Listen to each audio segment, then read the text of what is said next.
Humility, empathy, and respect are foundational characteristics of an effective follower. The last building block is obedience. Yeah, not many folks appreciate that word. To be honest, our culture has turned so far away from it that no one really knows what it means. The dictionary defines obedience as compliance with an order, request, or law or submission to another's authority. Isn't that the essence of following? And that's okay. I'll keep saying this. If you aspire to be an effective leader, you have to first be an effective follower. This is the way. I'm convinced that when people hear the word obedience, they immediately think of blind obedience and submissiveness. I don't support either of those concepts, but I do believe that an effective follower has to be obedient. I've been married for 48 years. To the same person. I know what it's like to be obedient. I've been a leader all of my life, always. Even when I didn't want to be. Some people are born that way. I'm one of them. But somewhere along the line, I realized the importance and the value of being an effective follower, and I've strived to become one. Again, to follow effectively requires obedience. Here's an example. I'm sitting at my desk at Ramstein Air Base in Germany. I am a few weeks away from retiring from the United States Air Force after serving almost 31 years.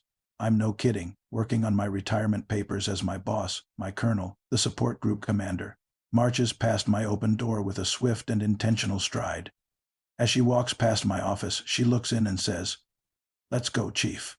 Wait a minute, Colonel. I'm working on filling out my retirement papers. The Air Force is throwing me out. Do you know how important this is? Okay, I didn't say that, but I was thinking it. Like I just said, I've always been a leader, and she'd hired me to lead her enlisted folks, which I did 24/7. "Let's go, Chief," she tells me as she turns around, not waiting for a reply, and heads down the hallway toward the exit.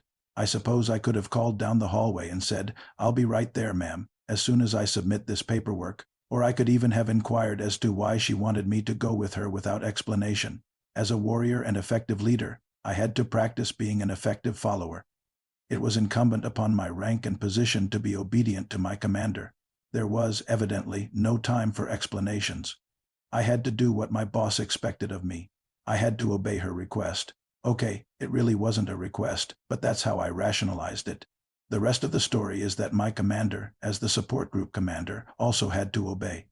Not only what she was expected, maybe ordered, to do, but what she had to do. You see, as the support group commander, she had to get to a specific place, with her chief, as soon as humanly possible. A fire had broken out in one of our housing areas, and as the support group commander, who owned all of the base's housing facilities, she had to be the commander on site, to ensure that no one was hurt and that the fire was put out with as little damage as possible. There was a very good reason for all of us to obey orders and direction to mitigate the loss of facilities and people. My commander and I had discussed this scenario many times. We'd even practiced it a few times. We both knew that if we were ever notified of an emergency, we had to obey others who were experts so that we could make the right decisions as leaders. We've made obedience a four-letter word. It's not. If you want to be an effective follower, you'll have to practice obeying. Be great. You are. Air Power.